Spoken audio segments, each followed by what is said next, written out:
Kamusta? This is once again Raymond Gerald Tabak. Ito lang may gusto na akong i-share sa inyong isang parang sabihin natin isang assignment o isang activity na sa tingin ko magiging malaking tulong, okay, sa inyong online business, making money online, internet marketing, network marketing, okay, or kung ano man ang ginagawa mo, okay, makakatulong talaga to. So itong challenge na to, itong assignment na to, ay tinatawag ko ang 30-day challenge, okay. Itong 30-day challenge, ang gusto ko sanang pagawa sa iyo dito, okay, is yung complaining, okay, blaming, at saka justify, okay. Ano ba tong tatlo muna to bago ko pagawa sa inyo? Yung complain, kasi alam nyo, sa totoo lang, ito, na-realize ko rin kasi to, kasi nung umpisa, nung nag-umpisa ako dito sa industry na to, which is making money online, or the internet marketing online business. Nung una talaga, mahilig ako mag-complain, mahilig ako mag-blame, mahilig ako mag-justify, yung mga ganun mga bagay, okay?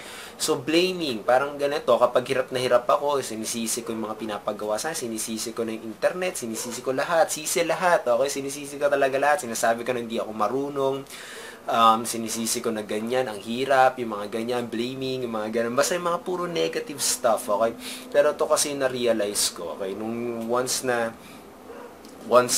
ayun, nasabi ako ng sabi na negative ng mga ganyan, yung mga tao na na-attract ko sa business ko, yung mga complainers din, yung mga negative din, okay? Hindi ko alam kung bakit ganun, pero it's really, ganun talaga yung nangyayari, okay? Yun ang talaga nangyayari.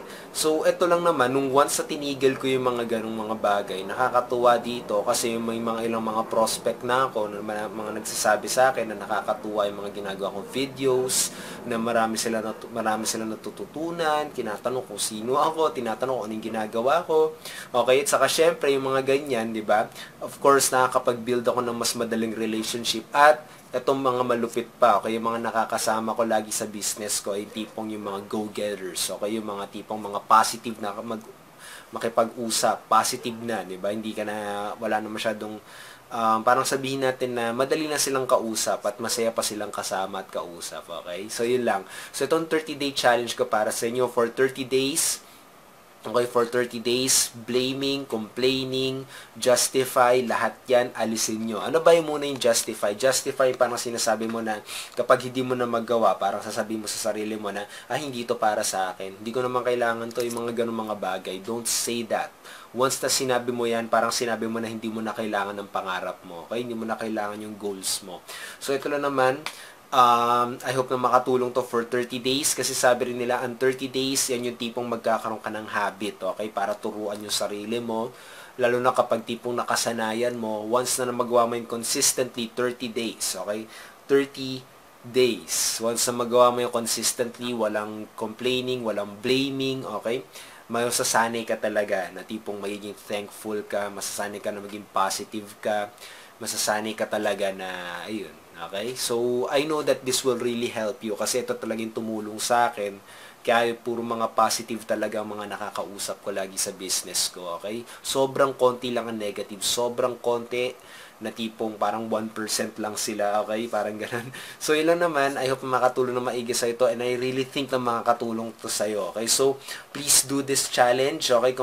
If you're really serious in making results, in making money online, in internet business, online business, kung seryoso ka talaga, you have to do this challenge, okay? Sila naman, I hope na nakatulong na maigi sa iyo to. This is once again Raymond Gerald Tabake. Keep on learning and success will truly follow you. Click the like button, leave your comments below. Share this content. Kung gusto mong makilala ako, okay, at saka ma-coach kita kung paano gagawin tong online business, i-add mo lang ako sa Facebook, message me.